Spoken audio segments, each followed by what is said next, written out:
বিশ্ব নবকার মন্ত্র দিবস উদযাপনে নেতাজি ইন্ডোর স্টেডিয়ামে মুখ্যমন্ত্রী মমতা বন্দ্যোপাধ্যায়। ইন্ডোর স্টেডিয়াম থেকে মুখ্যমন্ত্রী আশ্বাস দিয়ে বললেন, ওয়াকফ নিয়ে বাংলা এমন কিছু হবে না যাতে ভেদাভেদের রাজনীতি হয়। বাংলা সব ধর্মকে সমান গুরুত্ব দেয়। আমায় গুলি করে দিলেও ঐক্যের পথ ছাড়বো না। ভাগ করার চেষ্টা না করে সকলকে একসঙ্গে নিয়ে চলতে হয়। সবকো জিনে দো শান্তি কে সাথ বলে মন্তব্য করলেন তিনি।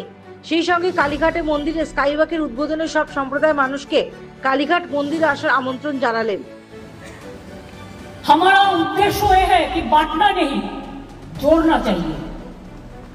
बांटने से देश बढ़ जाएगा, कमजोरी बढ़ जाएगा, इकोनॉमी कमजोरी बढ़ जाएगा। और यूनाइटेड रहने से देश आगे बढ़ेगा। हम नहीं कह सकते कि हमारा प्रॉपर्टी लेने का हक किसी का नहीं है, वैसे और किसी का प्रॉपर्टी लेने का हक हमारा भी नहीं है।